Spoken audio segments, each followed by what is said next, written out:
Hello, everyone, and welcome back to season 2 of Biz Over Tea. I'm Dr. Lisa, and today with me I have the fabulous Shawn Shepard, who is my brand photographer, and we are going to talk about visual storytelling and what that says about your brand and how you can control the story that your images tell.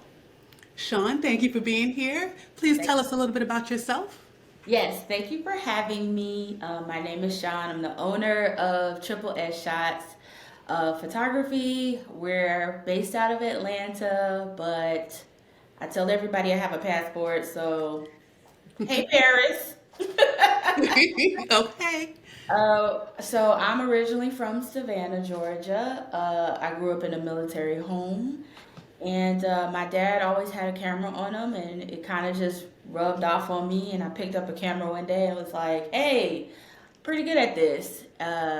2020, I pivoted my company from weddings and families to weddings and businesses and brands, and that's how I got to where I am now and how I met Dr. Lisa.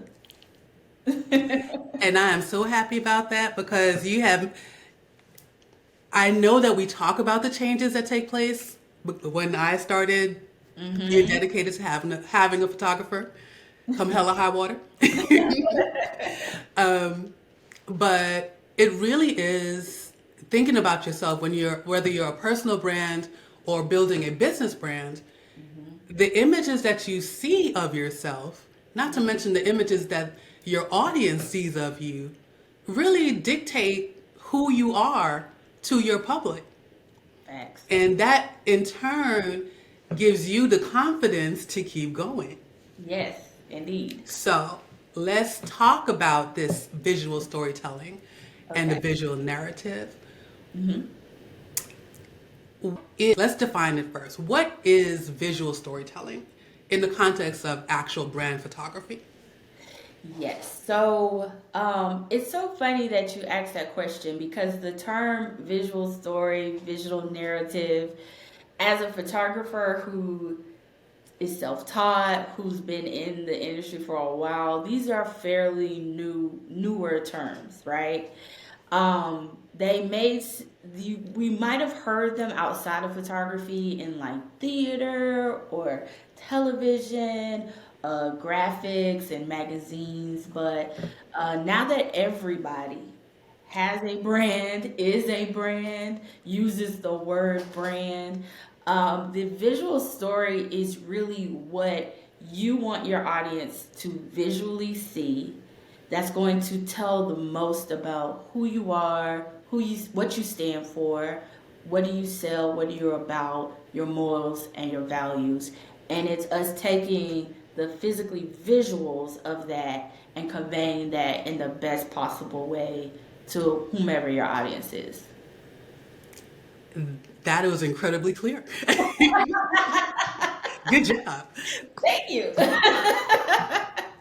And with that perception of your brand that's driven by your images, what kind of elements should we be thinking about when we decide what our story is going to be? Wow, that's a really great question. And the key word that you just said was the word perception. It's all a perception. And if I could just say one thing before I jump into that is that a lot of people get caught up with like, oh, I don't want to seem one way or I don't want to seem another way because that's not me. And who you are and who your brand is don't always align, right? Sometimes you might be a laid back person, a tomboy, if you will, but your brand is exuding professionalism and next level and elevation.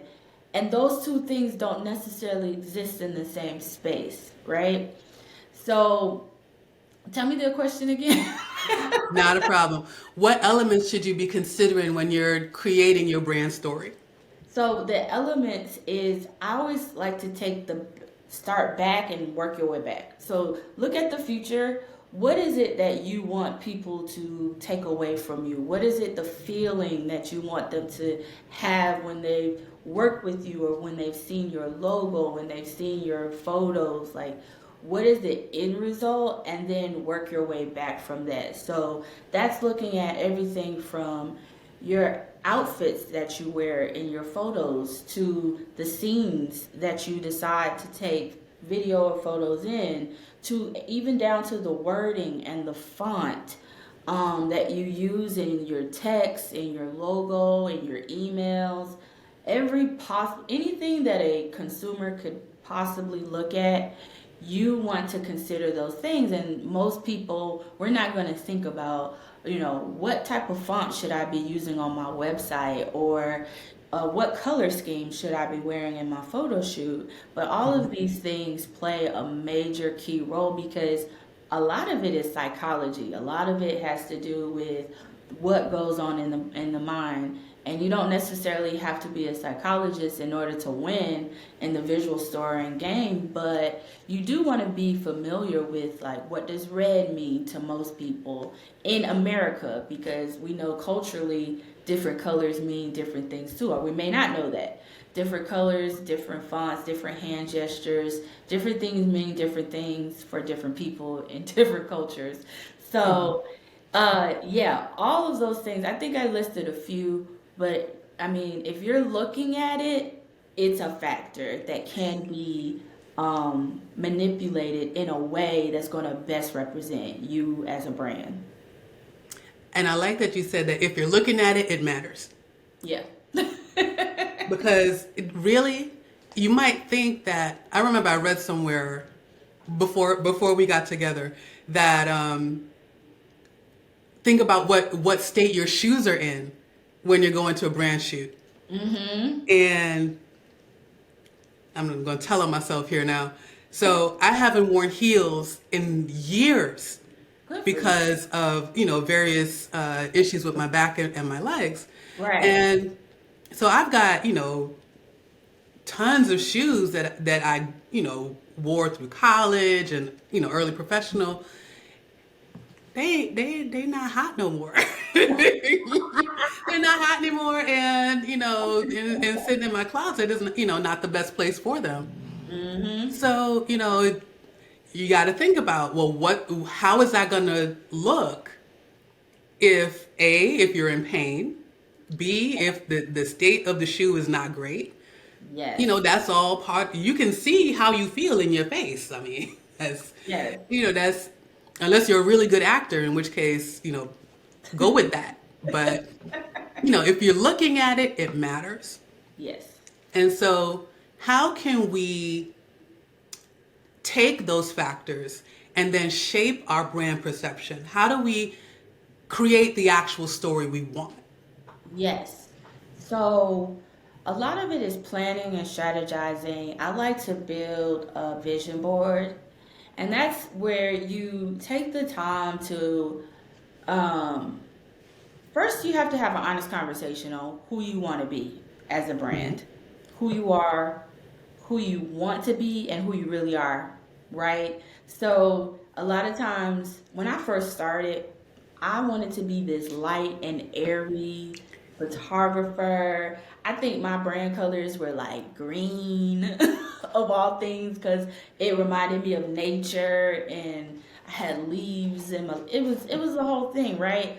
Mm-hmm. That's what I saw other photographers who were successful. That's what I saw them doing. But me as a person, and the way that I shoot and the way that I edit, I have a lot of bright colors, very saturated, a lot of blacks. I'm just a vibrant, colorful person in general. And I chose for my brand to also be aligned with my personality. You don't always have to choose that, but I made that conscious decision that I am my brand. And therefore, if it comes naturally to me, if it's something that I naturally want, and I'm also a pretty fun, outgoing person. I would say yes to that. Yeah, I'm a person that's always dancing when the music's on. I'm grabbing other people to come to the dance floor. I love to laugh. I grew up in a family where we're just loud and we laugh. And and all these things, right? And so that's the kind of experience I want my customers to have when they're with me. And that's what I want them to walk away with. So when they come to my website, they see and shout out to my new website, which was built. Okay, bye. Can we come back to that? Okay, we'll come back to that. Shameless plug. Dr. Lisa hooked me up. Anyway, when you come You're to welcome. when you come to my website, you see my main colors now are pink, orange, yellow, bright purple, blue. You see people with big smiles on their faces, backdrops that are just colorful. And so I'm always thinking about what experience do I want people to have? You might be a person that wants a subdued, a peaceful experience for your clientele. You want them to come in and you want them to feel your strength, your confidence. That might be the thing that you want people to feel and experience when they're working with you or when they're on something that you are associated with. And so I think about those type of things like, okay, when a person comes to my website, what do I want them to feel when they're there? And when they leave, what do I want them to say to other folks? And sometimes that does require a professional opinion because, look, I ain't gonna say my website was bad before, but it wasn't this good. You gotta work with what you got, right? We all gotta start somewhere. And let's just say You started and now you stepped up. You I stepped stepped forward. up. Yeah, so you got to start somewhere. But when you're starting, I work with a lot of people that want you to tell them who they are as a brand. And we just can't do that. As Hmm. supporter of other businesses, when you're in a business of supporting other business, you have to draw that line of saying like, look, I can't make that decision for you, but I can help cultivate so that you can get to where you need to go, Hmm. where you want to be. I hope that answered your question. That was good. Okay. That was very good. 'Cause, I mean, it's important to understand who you are when you're creating your brand, so that you know that you what you want to communicate. And sometimes, yes, it is easier for some folks than others when they're kind of really aligned with their brand with who they are. When your Hmm. brand is not necessarily who you are as a person, then there can be a little bit more disconnect. I'm sure about that. Absolutely. And so So, that's where it matters to have your company culture, your hmm, company vision, something that's going to constantly bring you back to, who you are. And, nobody's perfect. We see major corporations try new things all the time, right? hmm, and they get it wrong, And they get almost as much as we do. Yeah, I recently just saw Gatorade try some like really sexualized sort of advertisement, and I was like, Gatorade's for athletes. What are we doing? Exactly. Neither here nor there, but everybody tries something different at some point in time, and that's Hmm. okay. But you still have to know who you are as a core, at the core. Absolutely. Mm-hmm. All right. So we've talked a lot about mainly personal brands and individuals as brands. Mm-hmm. What role does the visual narrative play when you're building a company or not necessarily a corporation, but a larger entity, a company that's more than just yourself? Yes. So when there's a company that's larger than yourself, it helps sets the tone across the board for all departments really, because it's again going back to that company culture. And the reason why culture is important is because every day as a company, you're going to be faced with decisions and circumstances that they don't necessarily train you for. But if you have a base to start with, then you know what to fall back on. And so you take an example of advertisement, right?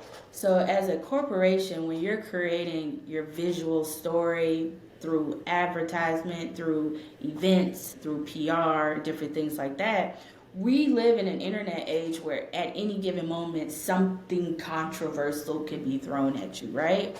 And as companies, we have to decide how we're going to respond to them, if we're going to jump on that bandwagon, if we're going to change whatever our thing is, or if it's in alignment to what we already have going. And so having that common core ideal of like, this is what we sound like, this is what we feel like, this is what we look like, can help you make better decisions as a whole corporation to say, okay, we're going to jump on this trend and we're going to use it to the fullest, or we're going to kind of stay away from that because that has nothing to do with us.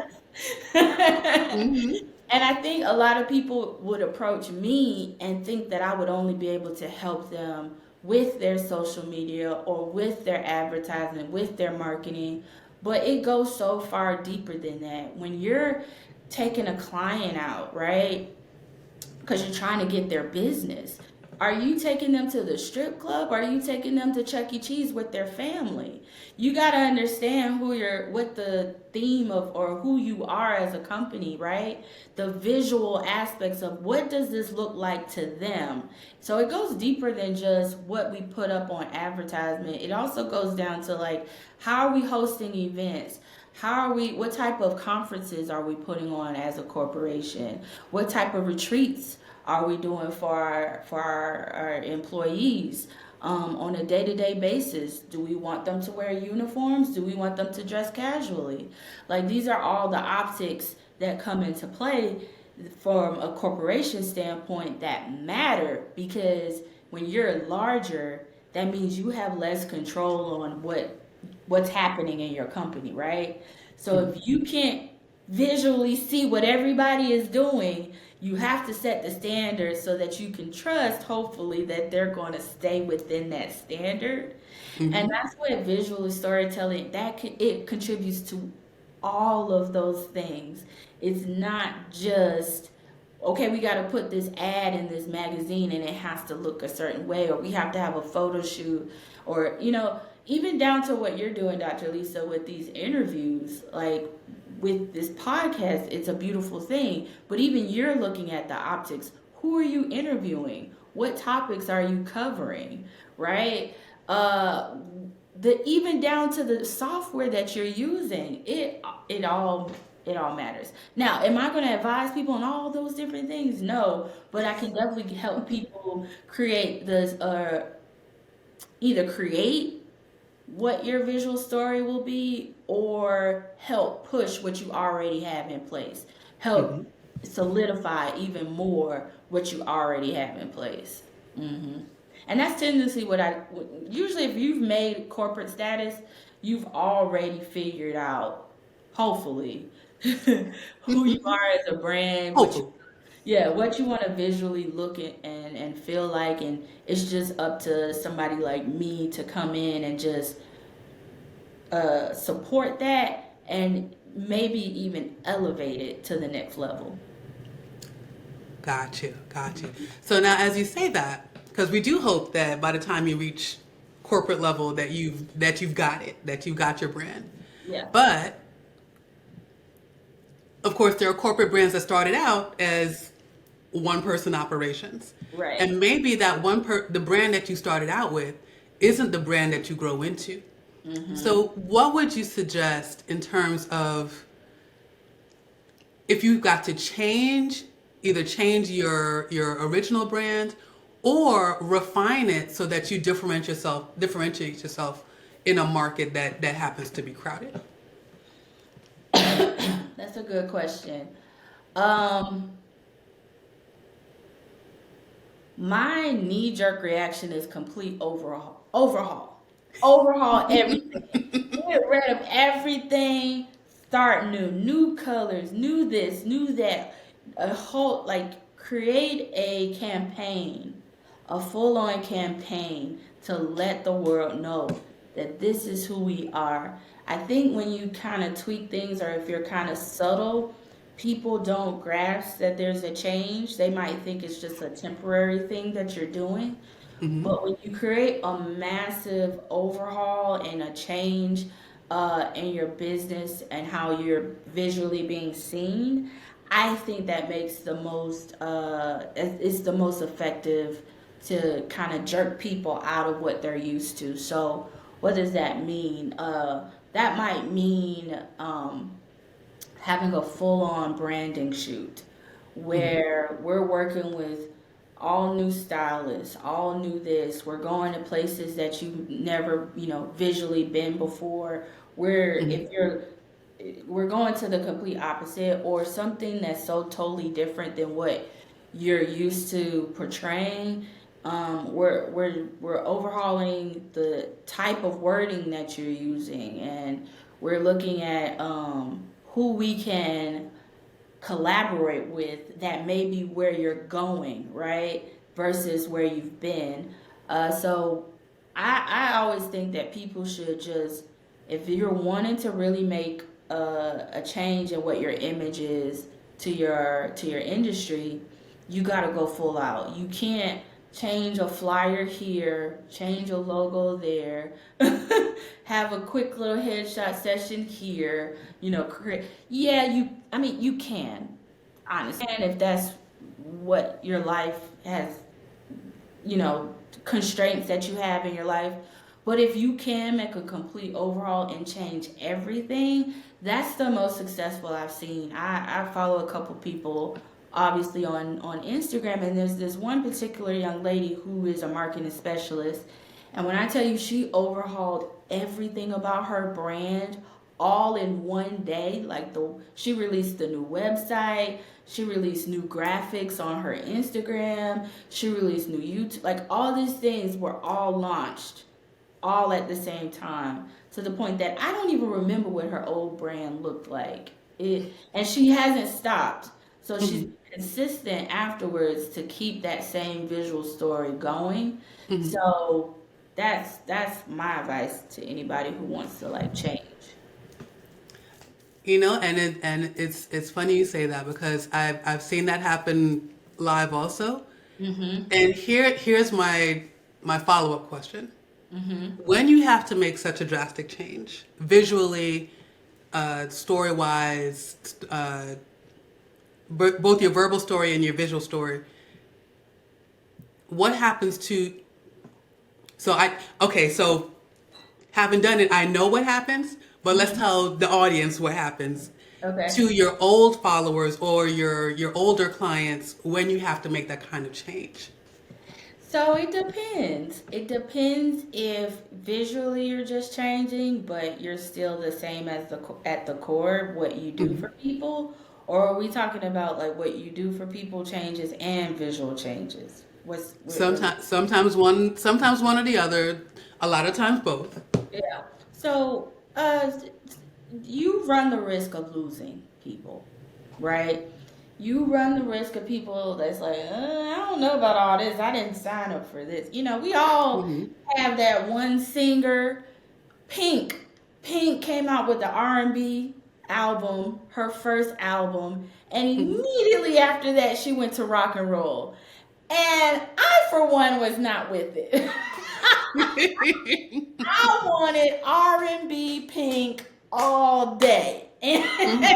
when she decided to go to who she truly is, which is a rock star, no Hmm. love lost, but I was no longer interested, right, in Hmm. her as an artist. And so our audience is the same way. If we decide to abruptly change or change we're going to lose some people, right? Hmm. But that's okay. That's okay because Hmm. it's not a popularity contest. It's not about every single person that's ever supported you should be on this journey with you for foreverdom. That's never the case. In anyways, even if you were to stay the same, people jump ship all the time, right? Hmm. You just have to know and have to trust that your tribe will find you. Your people will find you. And if you lose some, they're just making room for more and better that's coming your way.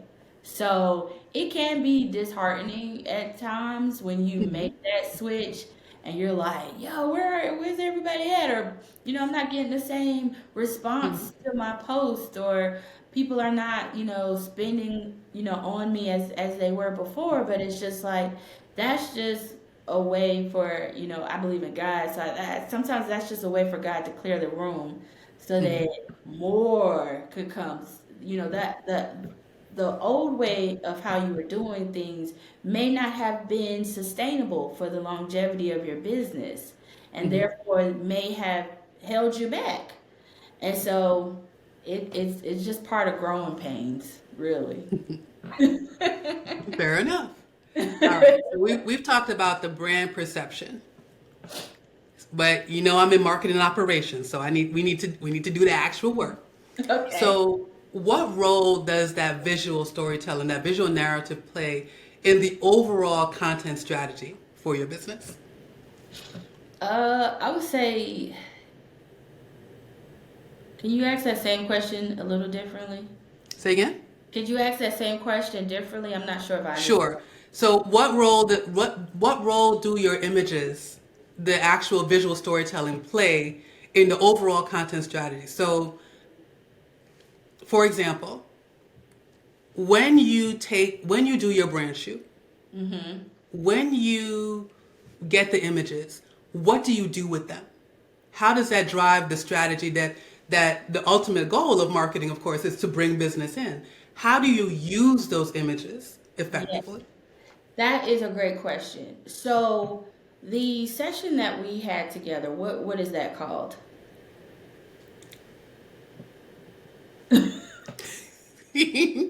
We have our regular brand shoot. No, no, no, no, no. The one that you did for me. Okay. So the square one. Square one. I didn't want to call it by the wrong name. Okay. Yes. So in the square one session, we broke down what my ideal client is. We made a persona of her, gave her a name. And we talked about where she hangs out, what she does, her income, different things like that. Hmm. Then we broke down even more like what are some of the pain points that my client would deal with, right? What are some of the topics that they're researching to this day, right? And we really broke down all this information about the market, and we looked at the optics of my website and the traffic that's coming there. We looked at different topics of like, what am I talking about on my social media? Do I have a blog? Do I have a newsletter? Do I have all these things? So we literally broke my business apart, right? Hmm. Outside of like taxes and accounting and stuff like that. We didn't talk about that, but Hmm. we broke up my business in such small pieces, biteable pieces. And so I use that example because it gave me all the information I needed on how to use these visuals, right? Hmm. I knew that, okay, this is the person that I'm talking to, and this is what they're looking for on the internet. So, therefore, I need to create a brand shoot that's going to create this exact visual so that when they go in to type in Google, when they're looking on Instagram, TikTok, LinkedIn, I pop up. And when they see it, they identify it as this is something I need in my life, right? I could not have had that had I not taken the time to really dissect what my business was, who I'm talking to, and different things like that. And so that's how we use the visual story. We look at the client's story and we look at their experience through how we can help them from start A all the way to point Z, right? Hmm. And so then from with that information, that's how you know, okay, I've taken these photos, I've had this full on marketing campaign, I've created these reels, but also I know what reels to create. And Hmm. now I'm going to put them in the place that my client is going to be able to find them the Hmm. easiest way. And I think this is not what you asked me, but I'm going to the next question in my head is I think people just create visuals and they don't know what to do with them. And Mm-hmm. so they just throw them out into the internet and they don't get the results that they hope to get, or they don't even know what results to look for, right? And then they feel like they did it wrong, or that they wasted their time, or that they didn't get the right help from the right person. But a person can only help you as much as you can help yourself. So yes, that's how we use those visuals. We're putting them out into spaces and places where we can speak to the person who we want to attract, and thus get them to come and sit down and talk to us, or buy our product, or whatever.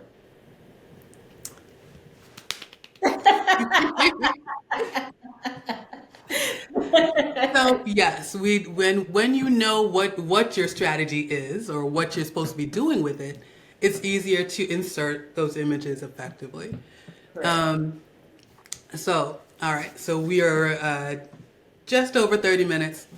So one more, and then I want people to know how they can find you. Okay. All right. So we just talked about where the images fit in the strategy. Mm-hmm. How do you measure then the success or the effectiveness of those images? Mm-hmm. So how do you know it's working apart from making more money? Right, because like when you first get into business, it's like, am I making more money? Am I making more money? That's the only gauge you have for success, Hmm. right? And I think it starts off when you have the whole definition of strategy is, or not the whole definition, but the way it works is you have to have a starting point. You have to have an objective or a goal, right, that you're trying to accomplish. And you have to be really clear on what that is. And then you can create measurable things to determine if it's being successful. But ultimately, success can be measured in so many different ways. It doesn't necessarily mean does somebody buy your product. A lot of times, as a new business, you just want people to be aware of who you are, that you even exist. So that might mean, looking at how many people are traveling to your website every month, every week. That might mean how many views are you getting on your reels and your TikToks. It might mean how many people are commenting underneath your post. It might mean how many, if you have a blog, it might mean how many people are responding to your blog. So you have to approach like, okay, what is it that I want at this time? A lot of times it's awareness. And I used to work for a company where this is before I did anything that I do now, but my boss would always say, if you get me in front of people, I know I can make a sale. I know that I can get, the job. But he needed me to get him in front of people. So my success was how many bookings did I book for the week, right? Not that we made a sale, that was his job. Right. So, how we measure success is basically we figure out what our objectives are to begin with, and then we take the steps to say, okay, is it awareness? Is it getting people to sign up for your mailing list?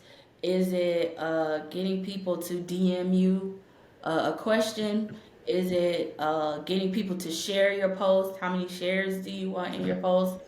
And yes, it all goes down to the dollar bill, but there are steps that we can achieve before we get to making the sale that make it a little less daunting. If your ultimate goal is just the sale, you've missed so many other mile points, mile maker points, or whatever. I don't know what I'm trying to say, but there's other goals that you have to hit to get there, and that's all part of the buying process, right? People have Mhm. to, there's science behind it. People got to see your ad at least 9, 7 times before they determine if they want to even work with you, and then they have to go to your website a number of times before they decide they want to make a sale.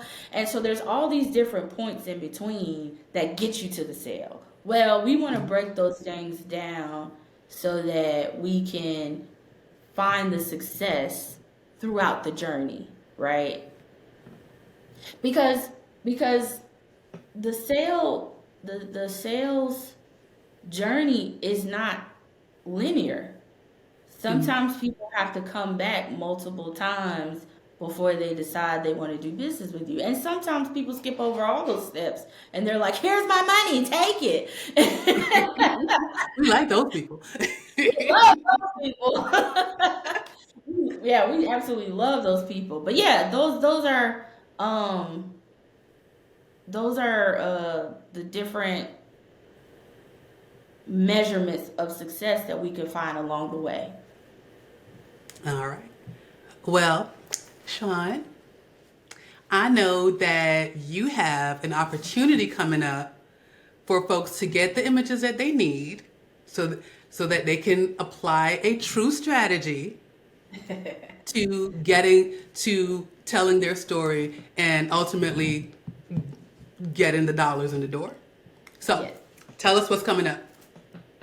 So, what is coming up is called the Content Brunch. And this is going to be our second year doing the Content Brunch. Yes, last year was so successful, so amazing that we had to bring it back. I want to actually point out the fact that a lot of photographers just want to take photos and send you on your way. Um, but I have found it to be more fulfilling to see people along their journey and to see people being successful along their journey.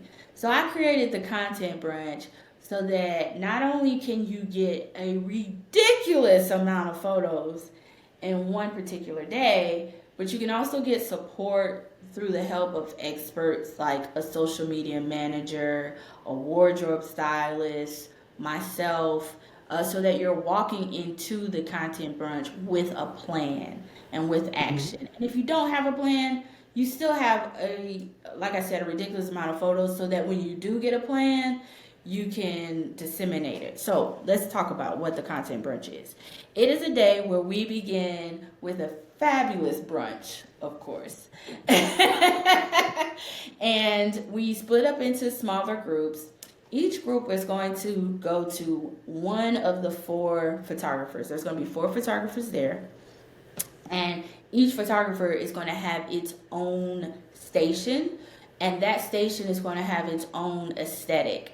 So it's going to have a different backdrop, different colors, different themes, so that you can spend time with that photographer to create content that you need for your brand. I will say that people who went to the content brunch in October of last year are literally still using photos. They have not used all of the photos from the content brunch. They have evenly spread it out throughout the year. They're using it for Mother's Day, Father's Day, sales, 4th of July sale. They're going to use it in the fall. They used it over the winter break. We made sure that we had a Christmas tree there so that people can create videos and photos where they can sell their product or their service for the holidays. If you need updated headshots, we're going to have a headshot station there. And so you're going to go to each photographer in a different scene and you're going to create the content. Now, a lot of people get overwhelmed with that, but no worries. I've literally thought of everything. There's going to be models there, male and Mhm. female models. So if you don't necessarily want to seem like your brand is a one man show, or if you don't want to be in all of the photos, we'll have people there to throw on your logo or hold your product or whatever you decide that you need them to do. They're also going to be people there to get behind the scenes footage so you can create reels and TikToks for your social media. This year, which is going to be way different than last year, we are going to actually have a reels and TikTok workshop where we're going to Mm. come up with some pre thought of reels and TikToks. We're going to show them to you. You're going to create them, save them on your phone, and then you'll be able to spread them out, however long you want to spread them out, different things like that. So we wanted to support people in that way. One of the feedbacks I got was, okay, I have all this footage, but I don't know what to do with it. So that's why we created this Reels and TikTok workshop where we Mhm. can actually show you exactly what to do with all the footage that you have on your phones. Um, what else? I mean, it is a day of getting it done.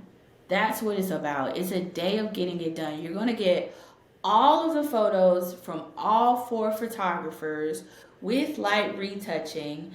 If you get our VIP ticket, you're going to get 45 fully retouched photos included in your packet. If the VIP also gets a 30-minute consultation with the social media specialist, they get a 30-minute consultation with the fashion stylist. So if you don't know what to wear, if you're not a fashionable person, you're going to get a consultation where you and that stylist sit and talk, and then they'll shoot you out suggestions of what you should either purchase or wear, right? And if you want to further the conversation and actually hire them to be your stylist the day of, you can too, but that's separate. Mm-hmm. But my whole point is that I want you to walk into the content brunch knowing exactly what you're going to do and executing it. And then once you get all of your materials back, you should not have to, unless you want to, schedule another brand photography shoot for a year. I can stand by that. I have seen it done. I can Mm-hmm. stand by that. Imagine getting it all done in one day. People don't believe that it's possible, but it literally is. You're bringing multiple outfits, um, Mm-hmm.